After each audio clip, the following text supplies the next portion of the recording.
பொதுவாகவே ஜோதிடம் அப்படிங்கிறது கோள்களோட நகர்வுகளை அடிப்படையாக கொண்டு தான் எதிர்காலத்தை வருங்காலத்தை கணிக்க முடியும். அப்படி நம்மளுடைய துலா ராசி நேயர்களுக்கு அடுத்து வரக்கூடிய நாட்கள் எப்படி இருக்குது, இந்த துலா ராசிக்காரர் அவங்க வாழ்க்கையில் பெறக்கூடிய யோகங்களையும் அவங்க இனி வரக்கூடிய காலகட்டம் எப்படி அமைஞ்சிருக்கு அப்படிங்கிறத பற்றி தான் இந்த பதிவின் மூலமாக பார்க்க போகிறோம்.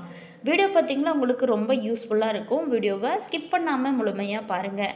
அதே மாதிரி நீதி நேர்மைக்கு கட்டுப்பட்டவங்க, அற்புதமான ஒரு குணம் படைத்தவங்களும் இந்த துலா ராசிக்காரங்க. மேலுமே இந்த துலா ராசி துலா லக்கணத்தில் பிறந்தவங்களுக்கான பொதுவான பிரச்சனைகள், மேலுமே இவங்க வாழ்க்கையில் முன்னேற இவங்க என்ன செய்ய வேணும், என்ன செய்யக்கூடாது, இவங்களோட பலம் என்ன, பலவீனம் என்ன, இது போன்ற சில முக்கியமான விஷயங்கள் குறித்து தான் நம்ம பார்க்க போகிறோம். மேலுமே துலா ராசிக்காரை பொறுத்த வரைக்குமே இவங்களுக்கு இருக்கக்கூடிய பிரச்சனை என்ன அப்படின்னா, இவங்க பிறப்பதற்கு முன்பு தந்தை பரம்பரையில் குலதெய்வத்தை வணங்குவது விட்டு போயிருக்கிறது அப்படின்னு தான் அர்த்தம். அதாவது தந்தை குலதெய்வத்தை சரியாக வழங்கவில்லை, அல்லது இவங்க குலதெய்வம் எது என்று அப்படின்னு வழிபடவும் இல்லை. இவங்க ஒரு கடவுளை வணங்கி கொண்டு இருப்பாங்க, அது உண்மையான குலதெய்வமாக இருக்காது. அப்படிங்கிறதுனால தான் சமீப காலத்தில் தான் குலதெய்வத்தை கண்டுபிடித்திருப்பாங்க அப்படின்னு அர்த்தம். அப்படி இருந்தால் மட்டும்தான் இந்த துலா லக்கணம் அப்படிங்கிறது சரியான இல்லை, லக்கணம் தவறு அப்படின்னு அர்த்தம். மேலுமே தந்தை அல்லது தாத்தாவுடைய பூர்வீகம் வேறு ஊராக இருந்திருக்கும். இல்லை அப்படின்னா தந்தை குலதெய்வத்தை வணங்காமல் விட்டிருப்பாரு அப்படின்னு அர்த்தம்.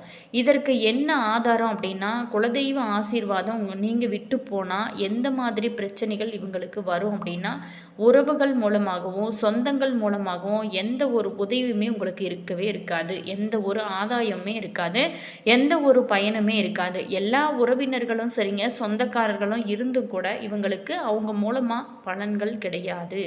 அதாவது உறவினர்களாலும் சொந்தங்களாலும் வரக்கூடிய அனுதாபம், அனுசரிப்பு, உபாசனைகள், உதவிகள் இவங்களுக்கு இருக்காது. மேலுமே உறவினர்களும் சொந்தக்காரர்களும் இருந்தும் கூட ஒன்றுதான் இல்லாதது போல ஒன்றுதான் போல மனோபாவம் இவங்களுக்கு இருக்கும். அப்போது இந்த துலா லக்கணக்காரர்கள் உண்மையான குலதெய்வத்தை முதல்ல நீங்கள் தேடி கண்டுபிடித்து வணங்குறது ரொம்ப ரொம்ப நல்லது. மேலுமே இந்த லக்கணத்தில் பிறந்தவங்களுக்கான பிரச்சனை என்ன அப்படின்னா, இவங்களால் என்றைக்குமே சும்மா இருக்கவே முடியாது. எதையாவது ஒன்றை போட்டு இவங்களோட மனதில் குழம்பிக்கொண்டே யோசித்து கொண்டே தான் இருப்பாங்க. இவங்களோட மூளை என்றைக்குமே நிலையாகவே இருக்காது, எதையாவது ஒன்று சிந்திச்சு கொண்டு தான் இருக்கும். மேலுமே இந்த துலா ராசிக்காரர் பார்த்தீங்களா, வாழ்க்கையை ரொம்ப சிறப்பாக அழகாக வாழ நினைப்பாங்க. அதே மாதிரி மனக்குழப்பத்திலையுமே இருப்பாங்க. நிலையான மனமே இவங்களுக்கு கிடைக்காது. மன ஓட்டங்களும் எண்ண ஓட்டங்களும் என்றுமே இவங்களோட மனதில் அதிகமாக இருந்து கொண்டு தான் இருக்கும். மேலுமே இந்த துலா ராசி துலா லக்கணத்தில் பிறந்தவங்க என்றைக்குமே ஒரு தெளிவான முடிவையுமே எடுக்க மாட்டாங்க. இவங்களும் ஒரு தெளிவான முடிவு எடுக்க மாட்டாங்க. அடுத்தவங்களையும் அந்த முடிவை எடுக்க விட மாட்டாங்க. அதே மாதிரி இந்த துலா லக்கணக்காரர் இது ஒரு சார்ந்த குணங்களை மாற்றிக்கொள்ள வேணும். ஒரு தெளிவான முடிவையும் ஒரு நிலையான மனதையும் நிலையான சிந்தனையும் தேவையில்லாத எண்ண ஓட்டங்களையும் இவங்க விட்டு விட வேறது ரொம்ப ரொம்ப நல்லது. இதுதான் உங்களுக்கு பலவீனமாக இருக்குது. வாழ்நாள் முழுவதுமே மனப்போராட்டம் இவங்களுக்கு ரொம்ப அதிகமாக இருந்து கொண்டே இருக்கும். மேலுமே இந்த லக்கணத்தில் பிறந்தவங்க ஆண்களாக இருந்தாங்க அப்படின்னா இவங்களுக்கு மனைவி மற்றும் மனைவியோட குடும்ப உறவினர்கள் மூலமாக எந்த பயனுமே இவங்களுக்கு இருக்கவே இருக்காது. அதே மாதிரி எந்த உதவியுமே கிடைக்காது. இவங்க மனைவியோட குடும்ப உறவினர்கிட்டையும் எந்த எதிர்பார்ப்பும் வைத்து கொள்ளக்கூடாது. மீறி வைத்து கொண்டீங்க அப்படின்னா இவங்க நினைப்பது அவங்ககிட்டமிருந்து வரவே வராது. இதன் மூலமாக இவங்களுக்கு திருமண வாழ்க்கையில் பிரச்சனை, விவாகரத்து இது சார்ந்த பிரச்சனைகளை கண்டிப்பாக இவங்க சந்திக்க நேரிடும். ஸோ கொஞ்சம் கவனமாக இருங்க. அதே மாதிரி துலா லக்கணத்தில் பிறந்தவங்க பெண்களாக இருந்தாங்களா, இவங்களுக்கு கணவன் மற்றும் கணவனோட குடும்ப உறவினர்கள் மூலமாக எந்த பயனுமே இருக்காது, எந்த ஆதாயமே இருக்காது, எந்த உதவியுமே கிடைக்காது.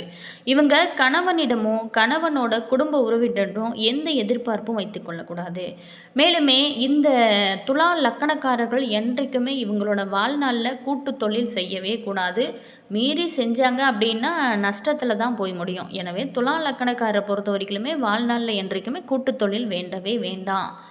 அதே மாதிரி துலா லக்கணக்காரர் என்றைக்குமே தங்களுக்கு வரக்கூடிய வருமானத்தை சார்ந்து எந்த ஒரு தவறான செயலையும் தவறையுமே செய்யக்கூடாது. அடுத்தவங்க சொல்வதை கேட்டு தவறான வழியில் சம்பாதிக்க வேணும் அப்படின்னு நினச்சிங்க அப்படின்னா கண்டிப்பாக பல பிரச்சனையில் தான் உங்களுக்கு அது போய் முடியும். அடுத்தவங்களோட வருமானத்தையோ தொழிலையோ ஏமாற்றக்கூடிய ஒரு வேலை வாய்ப்புகள் இவங்களை தேடி வந்துச்சு அப்படின்னா அதனை இவங்க நிராகரித்து விடுறது தான் ரொம்ப நல்லது, ஏற்றுக்கொள்ளக்கூடாது. மீறி பணத்தின் மீது ஆசைப்பட்டு நீங்கள் செஞ்சீங்க அப்படின்னா அதன் மூலம் மிகப்பெரிய பிரச்சனைகளையும் தர்ம சங்கடங்களையும் ஏமாற்றங்களையும் கண்டிப்பாக சந்திக்க வாய்ப்பு இருக்குது. இந்த துலா லக்கணக்காரர்கள் வருமானம் சார்ந்த விஷயத்துலையும் தன்னுடைய குடும்ப உறுப்பினர்கள் சார்ந்த விஷயத்துலையும் ஏதாவது ஒரு அசிங்கத்தையும் ஒரு அவமானத்தையும் வாழ்க்கையில் இவங்க சந்தித்தே தீர வேணும். மேலுமே இவங்க என்றைக்குமே தங்களுடைய தந்தையை பற்றியும் தந்தை வழி சொத்தை பற்றியும் உயர் கல்வி சார்ந்த விஷயங்களை பற்றியும் தொலைதூர பயணம் அல்லது வெளிநாட்டு பயணம் சார்ந்த விஷயங்களை பற்றியும் வெளி உலகத்தில் யார்ட்டையாவது பகிர்ந்து கொள்ளக்கூடாது. அப்படி பகிர்ந்து கொண்டீங்க அப்படின்னா அந்த அனைத்து விஷயத்துலையுமே பிரச்சனைகள், ஏமாற்றங்கள், காரிய தடைகள் அல்லது செயல்படாமல் போவது சார்ந்த பிரச்சனைகள் கண்டிப்பாக வரும். கொஞ்சம் கவனமாக இருங்க. அதாவது இவங்க வெளிநாடு செல்கிறேன், வெளிநாட்டில் சென்று செட்டில் ஆகிறேன், வெளிநாட்டில் சென்று புதிதாக ஏதாவது தொழில் ஆரம்பிக்கிறேன், உத்தியோகத்துக்கு போகிறேன், இது போன்ற விஷயங்களை நடப்பதற்கு முன்னாலே எப்போதுமே மற்றவங்ககிட்ட வெளியில் சொல்லக்கூடாது. மீறி சொன்னீங்க அப்படின்னா இது அனைத்துமே தடைபடுறதுக்கு நிறைய வாய்ப்புகள் இருக்குது. அதே மாதிரி இந்த இந்த துலா லக்கணத்தில் பிறந்தவங்களுக்கு உத்தியோகம் அப்படிங்கிறது ஒத்தே வராது. ஏன் அப்படின்னா உத்தியோகம் அதாவது ஜாப் மூலம் உங்களுக்கு வருமானத்தை தனக்காக தன்னோட விருப்பத்திற்காக தன்னுடைய சுயநலத்திற்காக அந்த பணத்தை இவங்களால் அனுபவிக்கவே முடியாது. உத்தியோகத்தில் இருக்கிறவங்க எவ்வளவு தான் சம்பளம் வாங்கினா கூட அந்த பணத்தை இவங்களுக்கு இவங்களோட விருப்பத்திற்கு இவங்களோட தேவைக்காக யூஸ் பண்ண முடியாது. அதே சமயம் ஏதாவது கடன் கட்டுறது மற்றவங்களுக்கு தான் அது ரொம்ப யூஸ்ஃபுல்லாக இருக்கும். அந்த சமயம் பார்த்து ஏதாவது ஒரு தேவை இல்லாத விரைய செலவுகளும் மருத்துவ செலவுகளும் தேவையில்லாத கடனும் இவங்களுக்கு வந்துவிடும். அதே சமயம் இந்த லக்கணக்காரர்களுக்கு இருக்கக்கூடிய திறமை என்ன அப்படின்னா உத்தியோகத்தில் எப்படிப்பட்ட பிரச்சனை வந்தால் கூட அதை ஈஸியாக சுலபமாக இவங்களுக்கு சமாளிக்கக்கூடிய ஒரு திறமையுமே இருக்குது. இவங்களுக்கு ரொம்ப அதிகமாகவே இருக்கும். மேலுமே இந்த லக்கணக்காரர்கள் தொழில் செஞ்சாங்க அப்படின்னா தொழிலில் நிலையான வருமானம் என்றைக்குமே இவங்களுக்கு இருக்காது. 3 மாதம் வருமானம், ஒரு 3 மாதம் வருமானம் வராது. ஒரு மாதம் வரும், ஒரு மாதம் வராது. இவங்களை பார்த்திங்களா முழுவதுமாக குழப்ப ஆரம்பிக்கும். என்றைக்குமே இவங்களுக்கு தொழில் சார்ந்த விஷயத்தில் நிலையான வருமானமானது இருக்கவே இருக்காது. ஆனால் தொழில் சம்மந்தப்பட்ட அத்தனை திறமைகளும் ஞானங்களும் ஒரு நுணுக்கமான ஒரு விஷயத்தை செய்கிறதுலையும் இவங்களுக்கு அதிகமாகவே இருக்கும். இருந்தால் கூட அவங்களுக்கு தொழிலானது சரியானது அமையாது. இந்த தொழில் சார்ந்த பிரச்சனையிலிருந்து இவங்களுக்கு எப்படி தீர்வு கிடைக்கும் அப்படின்னா இவங்களோட ஜாதகத்திற்கு தகுந்தபடி சரியான தொழில் செஞ்சால் மட்டும்தான் இவங்க தொழிலில் நிலையான ஒரு வருமானம் வரும். இல்லை அப்படின்னா தொழிலில் நஷ்டம்தான் கண்டிப்பாக ஏற்படும். மேலுமே இவங்க என்றைக்குமே ஷேர் மார்க்கெட்டு, ஸ்டாக் மார்க்கெட்டு, அதே மாதிரி இந்த ட்ரேடிங்கு இது சார்ந்த விஷயங்களில் முதலீடு செய்யக்கூடாது. அப்படி மீறி நீங்கள் முதலீடு செஞ்சீங்க அப்படின்னா மிகப்பெரிய ஒரு நஷ்டம் கண்டிப்பாக இவங்க சந்திக்க வாய்ப்பு இருக்குது.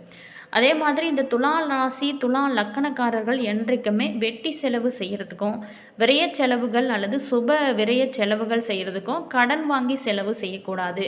அப்படி மீறி நீங்கள் கடன் வாங்கினீங்க அப்படின்னா அந்த கடனை அடைப்பதற்கு உங்களுக்கு கொஞ்சம் முடியாத ஒரு விஷயமா இருக்கும். இதன் மூலமாகவோ கடன் வம்பு வழக்கு, கோர்ட்டு கேஸு, அடிதடி, சண்டை, பல பிரச்சனைகள் ஏற்பட வாய்ப்பு இருக்கிறது. கொஞ்சம் கவனமாக இருங்க.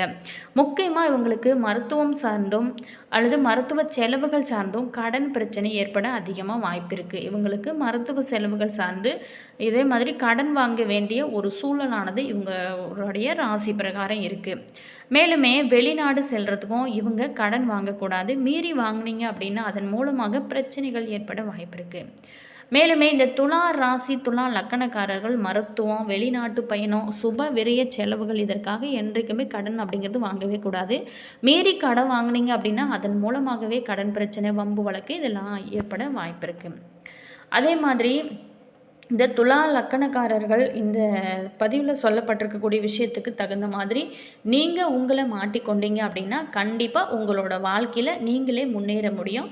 அதே மாதிரி இந்த ராசியை பொறுத்த வரைக்குமே குலதெய்வ வழிபாடு உங்களுடைய வாழ்க்கையில் மிகப்பெரிய ஒரு மாற்றத்தை நிச்சயமாக ஏற்படுத்துங்க. உங்களுடைய குலதெய்வம் தெரியவில்லை அப்படின்னா நீங்கள் சரியான முறையில் ஒரு பரிகாரம் செஞ்சு நீங்கள் குலதெய்வத்தை நீங்கள் என்னுடைய கண்ணில் காட்டு அப்படின்னு சொல்லிட்டு கடவுள்கிட்ட வேண்டிட்டு நீங்கள் பார்த்தீங்களா அந்த குலதெய்வ வழிபாடு தொடர்ந்து செய்யுங்க. நிச்சயமாக உங்களுடைய வாழ்க்கையில் நல்ல ஒரு மாற்றமும் ஏற்றமும் கிடைக்கும்.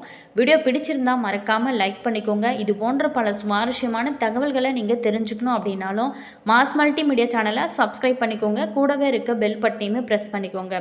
அப்போ தான் நாங்கள் போடுற ஒவ்வொரு வீடியோஸுமே உடனுக்குடன் நோட்டிஃபிகேஷனாக வந்து சென்றடையும். அதே மாதிரி மறக்காமல் உங்களோட கருத்து என்ன அப்படிங்கிறத கமெண்ட்ஸில் சொல்லுங்கள். நீங்கள் துலா ராசி என்ன லக்கணம் அப்படிங்கிறத மறக்காமல் கமெண்ட் பாக்ஸ் செக்ஷனில் சொல்லுங்கள். உங்களுடைய ஃப்ரெண்டு அல்லது ரிலேஷன் யாராவது துலா ராசி நேயர்களாக இருந்தாங்களா அவங்களுக்குமே கூட இந்த பதிவை ஷேர் பண்ணுங்கள். அவங்களுக்குமே யூஸ் ஆகட்டும். மேலுமே உங்களுடைய குலதெய்வத்தோட பேர் என்ன அப்படிங்கிறத மறக்காமல் கமெண்ட்ஸில் சொல்லுங்கள். அதே மாதிரி மார்ச் மாதம் 3ஆம் தேதி வரக்கூடிய இந்த சந்திர கிரகணம் பார்த்திங்களா பல மாற்றங்களை ஏற்படுத்த இருக்குது. ஸோ ரொம்ப கவனமாக இருங்க. கர்ப்பிணி பெண்கள் அன்றைய நாளில் ரொம்ப ரொம்ப கவனமாக வீட்டிலே இருங்க. அதே மாதிரி வெளியில் வரக்கூடாது. குழந்தைகள் பெரியவங்க இவங்க எல்லாமே ரொம்ப கவனமாக இருங்க. அதுக்கப்புறம் கிரகணம் முடிந்ததுக்கப்புறம் நீங்கள் வீட்டை க்ளீன் பண்ணிட்டு தலைக்கு குளிச்சுக்கோங்க. அது ரொம்ப ரொம்ப நல்லது. அதுக்கப்புறம் தீபம் ஏற்றி வழிபாடுகள் செய்யுங்க. நல்ல ஒரு முன்னேற்றம் இருக்கும். All viewers, thank you.